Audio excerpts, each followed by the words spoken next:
சிவாய நமக. அனைத்து சகோதர சகோதரிகளுக்கும் எனது அன்பான வணக்கம். நான் ஜோதிடர் எஸ்.கே. வாணி சுந்தரராஜன். இந்த பதிவுல நம்ம பார்க்க போற விஷயம் என்ன அப்படின்னு பாத்தீங்கன்னா, மிருகசீரிடம் நட்சத்திரத்தில் பிறந்தவர்களுடைய பிறப்பின் ரகசியம், பலம் பலவீனம், அவர்களுக்கு நடக்கக்கூடிய தசாக்கள், வழிபாடுகள். இதை பத்தி தான் நம்ம டீட்டெயிலா பார்க்க போறோம். மிருகசீரிடம் நட்சத்திரம் அப்படின்றது பாத்தீங்கன்னா செவ்வாயினுடைய நட்சத்திரம். மிருகசீரிடம் நட்சத்திரத்தில் 2 பாதங்கள் ரிஷப ராசியிலையும் 3, 4ஆம் பாதங்கள் மிதுன ராசியிலும் வரும். அப்ப நட்சத்திர அதிபதி செவ்வாயா வந்துருவாரு. முதல் 2 பாதங்களுக்கு அதிபதி சுக்கிரனா வந்துருவாரு. அடுத்த 2 பாதங்களுக்கு அதிபதி புதனா வந்துருவாரு. அப்போ மிருகசீரிடத்தில் பிறந்தவர்கள் ரிஷப ராசியாகவும் மிதுன ராசியாகவும் இருப்பீர்கள்.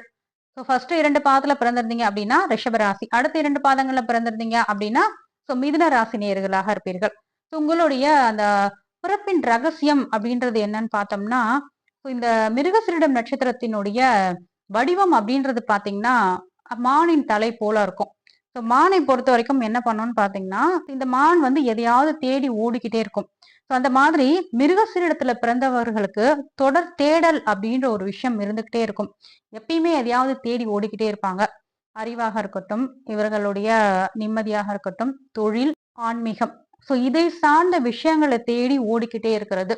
அதாவது இவங்களுடைய தேடல் எப்படி இருக்கும் அப்படின்னு பாத்தீங்கன்னா, ஒரு அமைதியின்மை கலந்த தேடலாக இருக்கும். இவர்களுடைய நட்சத்திர அதிபதி செவ்வாயா வந்துருவாரு. ராசி அதிபதி பார்த்தோம்னா சுக்கிரன் புதனா வந்துருவாங்க. அப்போ இந்த சுக்கிரன் புதன் பாத்தீங்கன்னா ஒரு மென்மையான குணம் கொண்ட கிரகங்கள்.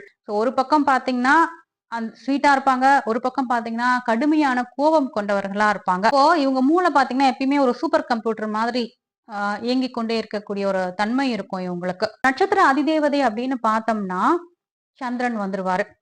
அப்போ இந்த சந்திரனுக்கு இயற்கையாகவே பாத்தீங்கன்னா அழகை ரசிக்கிறதுல ஆர்வம், அதே மாதிரி மகிழ்ச்சியை விரும்பக்கூடியவர் அப்படின்றவர் அந்த சந்திரன் தான். சந்திரனுக்கு சோமன் அப்படின்ற பெயர் உண்டு.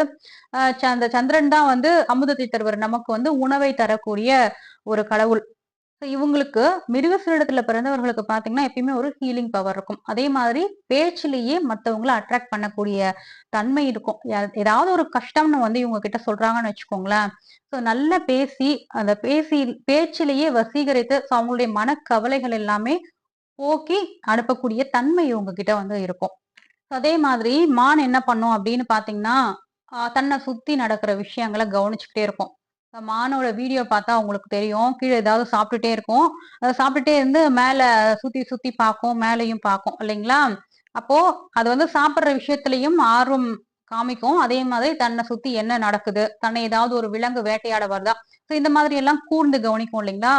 அந்த மாதிரிதான் இவங்க ஒரு வேலை செஞ்சுக்கிட்டே இருந்தாலும் தன்னை சுத்தி என்ன நடக்குது அப்படின்ற விஷயத்துல ரொம்ப அலர்ட்டா இருப்பாங்க. அதையும் தெரிஞ்சுப்பாங்க. மல்டி டாஸ்கிங் கெப்பாசிட்டி அப்படின்றதும் வந்து இவர்களுடைய பிறப்பின் ரகசியம். ஒரு விஷயத்த கொடுக்குறோம் அப்படின்னா யாருமே இவங்கள மாதிரி சிந்திக்க முடியாது. அந்த மாதிரி ஒரு சிந்திக்கக்கூடிய திறனுடையவர்கள், டிடெக்டிவ்ஸ் அப்படின்னு சொல்லலாம், துப்பறிவாளர்கள், ஆராய்ச்சியாளர்கள் அப்படின்னு சொல்லலாம். அந்த அந்த விஷயத்துக்கு யாருமே யோசிக்க முடியாத ஒரு முடிவை தருவாங்க இவங்க. மிருகசீரிடம் நட்சத்திரத்தின் பலம் என்ன அப்படின்றத பார்க்கலாம். முதல்ல பாத்தீங்கன்னா அசாத்திய புத்திசாலித்தனம், ஷார்ப் இன்டெலிஜென்ஸ். அதாவது ஒரு விஷயத்த ஒருத்தவங்க இவங்க கிட்ட பேச வராங்க அப்படின்னா அது என்ன சொல்ல வராங்க அப்படின்றத ஈஸியா கெஸ் பண்ணிடுவாங்க. கெஸ் பண்ணி இவங்க இதைதான் வந்து சொல்ல வராங்க அப்படின்றத வந்து ஈஸியா கணிச்சிருவாங்க. இந்த கூர்மையான அறிவு அப்படின்றதான் இவங்களுடைய மிகப்பெரிய சொத்தே. ரெண்டாவதா எடுத்துக்கிட்டோம்னா விடாத தேடல், ரிசர்ச் மைண்ட். ஒரு விஷயத்துக்குள்ள போறாங்க அப்படின்னா அது ஏன், அது எப்படி, அது எதுக்காக இப்படி ஆச்சு, இப்படின்னு பல கேள்விகள் வந்து இவங்க கிட்ட இருந்துகிட்டே இருக்கும். அதே மாதிரி அதற்கான விடைகளையும் இவங்க வந்து கண்டுபிடிக்காம விடமாட்டாங்க. இந்த நட்சத்திரத்துல பிறந்தவர்களுக்கு ஒரு நல்ல கன்சல்ட் பண்ற திறமை இருக்கும், நல்ல ஆராய்ச்சி பண்ற தன்மை அப்படின்றது வந்து இவங்களுக்குள்ளேயே ஒளிஞ்சிருக்கும். அதே மாதிரி ரொம்ப கலகலப்பான குணம். இவங்க இருக்கிற இடமே எப்பயுமே சந்தோஷமா இருக்கணும், ஹாப்பியா இருக்கணும், எல்லாத்தையுமே சந்தோஷமா வச்சுக்கணும். நல்லா பேசுவாங்க, நல்லா சிரிப்பாங்க. கூட இருக்கிறவங்களையும் நல்லா மகிழ்ச்சியா வச்சுப்பாங்க, கூட இருக்கிறவங்களையும் நல்லா கலகலப்பா வச்சுக்கூடியதுல திறமையானவர்களாக இருப்பாங்க. மத்தவங்களை சிரிக்க வைக்கிறதுலயும் சரி, மத்தவங்கள பேச வைக்கிறதுலயும் சரி ரொம்ப கில்லாடியா இருப்பாங்க. இதனாலேயே பாத்தீங்கன்னா இந்த மிருகசீரிடத்தை சுத்தி ஒரு பெரிய நண்பர்கள் கூட்டமே இருக்கும். நல்லா என்ஜாய் பண்றதுக்காக இவங்களை சுத்தி ஒரு கூட்டம் வட்டம் அடிச்சுக்கிட்டே இருக்கும் அப்படின்னு சொல்லலாம். அதற்கடுத்து பாத்தீங்கன்னா 4வதாக இவங்களுடைய அந்த மல்டி டாஸ்கிங் கெப்பாசிட்டி, ஒரே நேரத்துல பல வேலைகளை செய்யறது. இப்போ ஒரு கம்ப்யூட்டர்ல வேலை பார்த்துட்டு இருக்காங்க அப்படின்னா ஃபோன் கால்ஸ் அட்டன் பண்ணி அதையும் கரெக்டா பண்ணுவாங்க. அதே மாதிரி வீட்டுக்கு ஏதாவது வீட்டுக்கு ஏதாவது பண்ணணுமா? ஸோ அந்த மாதிரியான வேலைகளும் அப்ப அந்த அவங்களோட மூளையில ஓடிக்கிட்டே இருக்கும். ஒரு சிலருக்கு பார்த்தீங்கன்னா, ஒரு வேலைய செஞ்சா அதுல மட்டும் தான் கான்சன்ட்ரேஷன் இருக்கும் இல்லைங்களா? ஸோ மத்த வேலைகள்ல போகக்குள்ள அவங்களுடைய கவனச்சிதறல் அப்படின்றது இருக்கும். பட் மிருகசீரிடத்தை பொறுத்தவரைக்கும் அப்படி கிடையாது. So multi tasking. ஸோ அந்த சமயத்துல 2 வேலை வருதா, 3 வேலை வருதா, 3யும் சேர்ந்து கரெக்ட்டா பண்ணக்கூடிய கெப்பாசிட்டி வந்து இவர்களுக்கு இருக்கும். அதே மாதிரி வசீகரமான தோற்றம். இதுல பார்த்தீங்கன்னா, செவ்வாய் வந்துருவாரு, சந்திரன், சுக்கிரன், புதன். இந்த கிரகங்கள் வரதுனால, அ இவர்களுடைய முகம் அப்படின்றது ஒரு வசீகரமா, அட்ராக்டிவா இருக்கும். பார்த்த உடனே மத்தவங்களுக்கு பிடித்து விடக்கூடிய ஒரு தன்மை அப்படின்றது வந்து இவங்களுக்கு இருக்கும். பலவீனம் அப்படின்றத பார்த்தோம்னா, நிலையற்ற மனநிலை, அலைப்பாயக்கூடிய தன்மை இருக்கும். மல்டி டாஸ்கிங் கெப்பாசிட்டி இவங்களுக்கு இருந்தாலும், ஒரு சில பிரச்சனைகள், மனக்குழப்பங்கள் இவங்களுக்கு வரக்குள்ள, செஞ்சுட்டு இருக்க வேலைய விட்டுட்டு, இப்போ வீட்ல கூப்பிடுறாங்கன்னா அப்படியே போயிடுவாங்க. அதாவது நிரந்தரம் இல்லாத எண்ணம் அப்படின்றது தான் உங்களுடைய மிகப்பெரிய வீக்னஸ். அதே மாரி பார்த்தீங்கன்னா, சந்தேகப்படுற குணம் அப்படின்றது இருக்கும். ஸோ யாராவது ஒரு விஷயம் சொல்றாங்கன்னா, அத வந்து சந்தேகப்பட்டுக்கிட்டே இருக்கிறது. ஃபேமிலிக்குள்ள இந்த சந்தேக எண்ணம் அப்படின்றது வரக்குள்ள, உறவுக்குள்ள விரிசல் அப்படின்ற ஒரு விஷயமும் வரும். அதனால இந்த விஷயத்துல கொஞ்சம் கவனமா இருங்க. அதே மாதிரி விதண்டாவாதம் பண்றது, ஆர்க்யூ பண்றது, தர்க்கம் பண்றது அப்படின்னு சொல்லலாம்.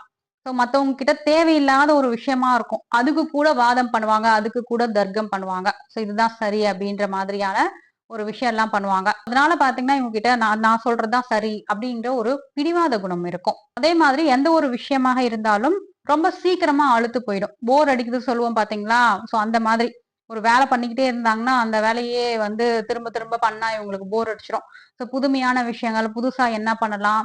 இந்த மாதிரி தான் வந்து யோசிச்சுக்கிட்டே இருப்பாங்க. இதனாலேயே பார்த்தீங்கன்னா, ஃபேமிலி ரிலேஷன்ஸ் அதாவது ரிலேஷன்ஷிப்லயும் இவங்க ஸ்டபனா நிக்க மாட்டாங்க. இதனால தான் பார்த்தீங்கன்னா, ஒரு வேலையிலயோ, இல்ல உறவுகள் ரீதியாகவோ இவங்க நிலைச்சு நிக்கிறது அப்படின்றது இவங்களுக்கு கொஞ்சம் கஷ்டமான விஷயமா இருக்கும். அந்த இடத்துல வந்து இவங்களால தாக்கு பிடிக்க முடியாது.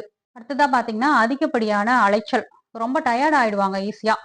ஸோ இவங்க உடம்புல அதிகமா எனர்ஜி இருக்கும். பட் ஆனா இவங்க அலைஞ்சு, அலைஞ்சு தேவையில்லாத விஷயத்துக்கெல்லாம் அலைஞ்சு, ஸோ இவங்களுடைய பாடிய வீக் பண்ணிக்கிறது. அதே மாதிரி ஸ்ட்ரெஸ்ஸ ஏற்படுத்திக்கிறது. மன உளைச்சலை இவங்களாகவே ஏற்படுத்திக்குவாங்க. ஏதாவது ஒரு பிசினஸ் பண்றாங்க. ஸோ அத பத்தி இவங்க தெரிஞ்சுக்கணும் அப்படின்னா, ஒரு 4 இடத்துல தெரிஞ்சுக்கிட்டா போதும். ஸோ மிருகசீரிடத்த பொறுத்தவரைக்கும் அத 40 இடத்துல வந்து தெரிஞ்சுக்க விரும்புவாங்க. ஸோ இதுதான் வந்து இவங்களுடைய பிரச்சனை. மிருகசீரிடம் நட்சத்திரத்தில் பிறந்தவர்களுடைய தசாக்கள் அப்படின்றத பார்க்கலாம். ஸோ மிருகசீரிடம் நட்சத்திரத்துல நீங்க பிறந்திருந்தீங்க அப்படின்னா, முதல் திசையாக செவ்வாய் திசை 7 வருடங்கள், 2வது திசையாக ராகு திசை 18 வருடங்கள், 3வது திசையாக குரு திசை 16 வருடங்களும், 4வது திசையாக சனி திசை 19 வருடங்களும், 5வது திசையாக புதன் திசை 17 வருடங்களும், 6வது திசையாக கேது திசை 7 வருடங்களும். ஸோ இந்த மாதிரி தான் உங்களுக்கு லைனா இந்த மிருகசீரிடம் நட்சத்திரத்திற்கு தசாக்கள் அப்படின்றது வரும். ஸோ இந்த தசா நாதர்களை ஏன் சொல்றேன் அப்படின்னு பாத்தீங்கன்னா, உங்களுடைய லைஃப்ல நடக்கக்கூடிய எல்லா விஷயத்திற்குமே காரணம் அப்படின்றது பாத்தீங்கன்னா, இந்த தசாவை இயக்கக்கூடிய கிரகங்கள் தான். உங்களுடைய லக்னத்திற்கு இவங்க எங்க இருக்கிறாங்களோ அதை பொறுத்துதான் பலன்கள் தருவாங்க. ஒரு மனிதன் ஏற்றத்தாழ்வுகளை சந்திப்பது அப்படின்றது பாத்தீங்கன்னா, இந்த நட்சத்திரம் உங்களுடைய லக்னத்திற்கு எங்கு அமைந்திருக்கின்றார்களோ சோ அந்த இடத்தை பொறுத்துதான் மனிதனுடைய வாழ்க்கையில ஏற்றத்தாழ்வுகள், மகிழ்ச்சிகள், இன்ப துன்பங்கள், சோ இவர்கள் சந்திக்கக்கூடிய போராட்டங்கள், நன்மை தீமைகள் இந்த மாதிரி எல்லா விஷயமும் அடங்கி இருக்கிறது. ஒருவருடைய ஜாதகம் எத்துணை யோக ஜாதகமாக இருந்தாலும் கூட சோ உங்களுடைய வாழ்க்கையின் அந்த லைஃப் டிராவல நிர்ணயிக்கிறது அப்படின்றது இந்த கிரகங்கள் தான். அப்ப அது வந்து உங்களுடைய நட்சத்திரத்துல இருந்து தான் ஸ்டார்ட் ஆகுது. இதை வந்து நீங்க புரிஞ்சுக்கணும். அடுத்ததா மிருகசீரிடம் நட்சத்திரத்தில் பிறந்தவர்கள் வழிபடக்கூடிய தெய்வங்கள் என்ன அப்படின்றத பார்க்கலாம். சோ உங்களுடைய நட்சத்திர அதிபதி அப்படின்றவர் பாத்தீங்கன்னா செவ்வாய் இல்லைங்களா? செவ்வாய்க்கு உகந்த கடவுள் அப்படின்றவர் முருகப்பெருமான் தான். செவ்வாய்க்கிழமைகள்ல, கிருத்திகை நட்சத்திர நாட்கள்ல, விசாக நட்சத்திர நாட்கள்ல முருகருக்கு செவ்வரளி மலர்கள் சாற்றி அவரை வழிபாடு பண்ணுங்க. ஒரு தீபம் வச்சு வழிபாடு பண்றது அப்படின்றது சிறப்பான விஷயம். செவ்வாய்க்கிழமைகள்ல கந்தர் சஷ்டி கவசம் கேளுங்க, இல்லைன்னா படிங்க. இது பாத்தீங்கன்னா உங்களுடைய மனக்குழப்பத்தை வெகுவாக குறைக்கக்கூடிய ஒரு விஷயமா இருக்கும். மிருக சீரிடம் நட்சத்திரத்தின் அதிதேவதை எடுத்துக்கிட்டோம்னா சந்திர பகவான் இல்லைங்களா? சோ அப்ப பௌர்ணமி நாட்கள்ல நீங்க கிரிவலம் போறது, இல்ல பௌர்ணமி நாட்கள்ல சந்திரனை வழிபாடு பண்றது அப்படின்றது சிறந்த விஷயம். உங்க வீட்டு மொட்டை மாடியிலே உட்கார்ந்து சந்திரனை பார்த்து அந்த பௌர்ணமி நாட்கள்ல நீங்க வழிபாடு பண்ணலாம். திங்கட்கிழமைகள்ல சிவபெருமானுக்கு பாலாபிஷேகம் செய்யறதும், சந்திரனுக்கு வெண்ணிற மலர்களால அர்ச்சனை செய்யறதும் உங்களுக்கு அந்த மனக்குழப்பங்கள் அப்படின்றத வந்து நீக்கக்கூடியதா இருக்கும். உங்களுக்கு கட்டுப்படுத்த முடியாத கோபம் வரும். மனசு அலப்பாஞ்சிட்டே இருக்கும். அந்த கோபம் வந்து உங்களுக்கு குறையவே குறையாது. ஸோ அந்த சமயங்களை நீங்க என்ன பண்ணணும் அப்படின்னு பாத்தீங்கன்னா, சனிக்கிழமைகள்ல ஒரு பயம் இருக்கும், கோபம் இருக்கும் இல்லைங்களா? அப்போ சனிக்கிழமைகள்ல ஆஞ்சநேயருக்கு வெண்ணெய் காப்பு சாற்றி வழிபாடு பண்றது இந்த நெகட்டிவான விஷயங்களை வந்து உங்ககிட்ட இருந்து குறைக்கும். மிருகசீடம் நட்சத்திரத்திற்குரிய மரம் அப்படின்னு பார்த்தோம்னா கருங்காலி மரம். இந்த கருங்காலி மரத்தை சுத்தி வந்து நீங்க வழிபாடு பண்றதும் சரி, ஏதாவது ஒரு கருங்காலி மாலையை நீங்க போட்டிருந்தீங்கனாலுமே இது உங்களுக்குள்ள ஒரு பாசிட்டிவ் எனர்ஜியை அதிகரிக்க செய்யக்கூடியதா இருக்கும். அதே மாதிரி கருங்காலி மரம் எங்கேயாவது நீங்க பாத்தீங்கன்னா உங்க கையால அந்த கருங்காலி மரத்துக்கு தண்ணி ஊத்திட்டு வாங்க. உங்களுடைய கர்ம வினையை தீர்க்கக்கூடிய தானம் அப்படின்னு பார்த்தோம்னா நீர் தானம் தான். நீங்க பானகம் கொடுக்கறது, பறவைகளுக்கு தண்ணீர் கொடுக்கறது, அதே மாதிரி தாகத்தால் தவிப்பவர்களுக்கு தண்ணீர் வாங்கி கொடுக்கறது அப்படின்றது உங்களுடைய கர்ம வினைகளை தீர்க்கக்கூடிய ஒரு பரிகாரமாக இருக்கும். நீங்க தானம் கொடுக்கறதுனா நீர் தானம் கொடுக்கலாம். உங்களுக்கு ரொம்ப ரொம்ப அதிகப்படியான மன அழுத்தம் இருக்கு அப்படின்னா திருவாபுரி முருகன் கோவிலுக்கு நீங்க போயிட்டு வாங்க. சப்போஸ் போக முடியாதவங்க உங்க வீட்டுக்கு பக்கத்துல இருக்க முருகருடைய ஸ்தலத்துக்கு நீங்க போயிட்டு வர்றது அப்படின்றத சிறப்பு. அதே மாதிரி உங்களுடைய வீட்டுல ஒரு மான் தலை இது சார்ந்த படம் நீங்க வச்சுக்கலாம். இது நீங்க போன்ல கூட வச்சுக்கலாம். இல்லைன்னா மான் தலையை வந்து நீங்க பிரிண்ட் அவுட் எடுத்து அதை கூட வீட்டுல எங்கேயாவது உங்க ரூம்லயாவது ஒட்டி வச்சுக்கலாம். கன்சல்டேஷன் வேணும் அப்படின்னு நினைச்சீங்கன்னா ஸ்கிரீன்ல தெரியுற என்னோட வாட்ஸ்அப் நம்பருக்கு நீங்க மெசேஜ் பண்ணலாம். அனைவருக்கும் நன்றி.